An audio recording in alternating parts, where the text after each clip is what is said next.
Kung gusto mo dito ka na lamang sa sala matulog para mas madali mo mabantayan ang babae niyan. Nang gabing yon, mahimbing na nakatulog si Joaquin. Gayon din ang ama niyang si Mang Berting. Pareho silang pagod. Si Joaquin mula sa mga mabibigat na gawain sa bukid at si Mang Berting naman ay sa pag-aalaga at panggagamot sa mga tao sa kanilang nayon. Kinabukasan ay maagang nagising ang matandang albularyo upang mag-asikaso. Saka naman dumating ang kanyang kapatid na si Bilen at ito na ang nagluto ng kanilang agahan. Dahil nga matagal nang wala ang asawa ng matandang albularyo, ay ang kapatid na nito ang nag-aasikaso ng mga kakainin nilang mag-ama. Bukod kasi sa maaga minsan ang mga pasyente ni Mang Berting, ay may trabaho pa si Joaquin, kaya naman masyado ng gahol ang mga ito sa oras. Sakto namang pagkagising ni Joaquin ay nakahanda na ang mga pagkain sa lamesa. Ngunit nanatili lamang siya sa sala at hindi pa magawang bumangon. Napansin niyang may kinausap ang kanyang tiya. Sandali siyang pumikit ng bahagya at nakiramdam muna sa paligid. Ang nakita ng kanyang tiyay ay ang dalaga na lumabas ng kanyang silid. Nang silipin ito ni Joaquin, ay napansin niyang bagamat dahan-dahan pa rin itong kumikilos at mukhang nangihina pa. Ngunit bumalik na sa dating kulay nito ang kanyang muka. Hindi natuyo at namumutla ang labi tulad kagabi. Magandang umaga sa'yo, Iha. Mabuti't gising ka na pala. Magandang umaga rin po. Parang nahihiya ka pa, ha? Halika na't maupo ka rito nang nakakain ka na. Siya nga pala, tawagin mo na lang akong Tia Bilen. Ikaw, Iha, anong pangalan mo? Teresa po. Aba, napakagandang pangalan. Bagay na bagay sa magandang bilad na kagaya mo. O siya, dito ka na maupo.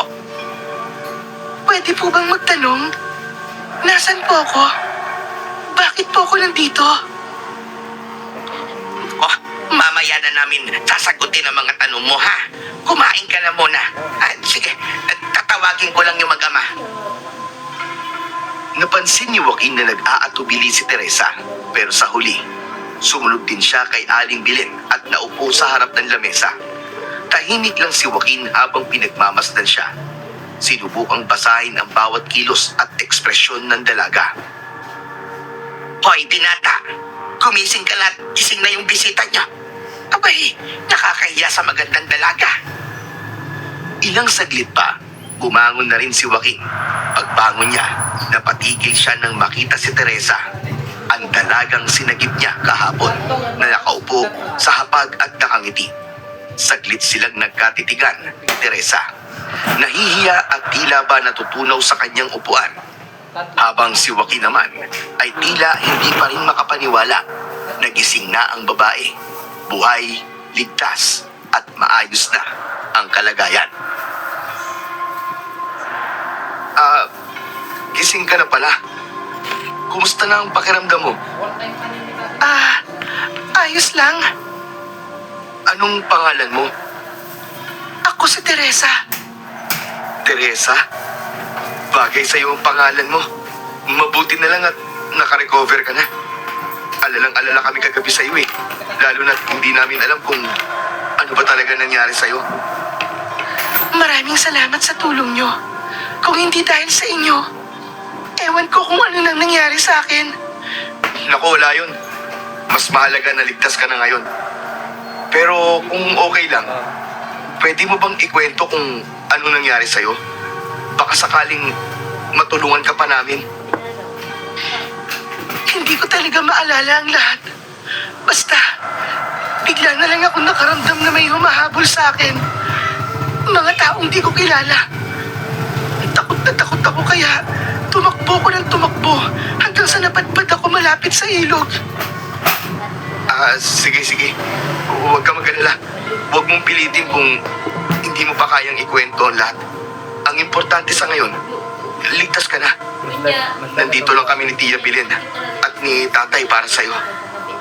Hay, kumain na muna kayo. Mamaya na ang kwentuhan.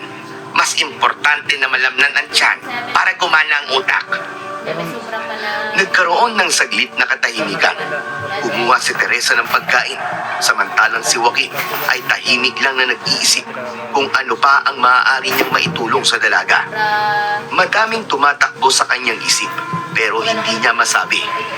Sa gitna ng katahimikan, biglang pumasok si Mang Berting sa kusina. Bitbit ang isang lalagyan ng mais na patuka para sa mga manok. Isinabit niya ito sa isang kawit bago naghugas kamay at umupo sa harap ng mesa. Napansin ni Belen ang kakaibang pananahimik ni Mang Berting.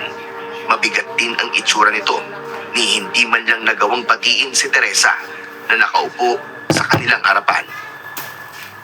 O kuya, ano tahimik ka? May problema ba? Patay na ang 5 sa mga alaga kong manok. Ha? Abay bakit? Nagkasakit ba? Wala naman pong sakit ang mga alaga namin, tiya. Masigla naman sila kahapon. Wala naman talaga silang sakit eh. Pero parang nilapa na mabangis na hayop ang mga alaga ko. Ho? Nilapa na mabangis na hayop?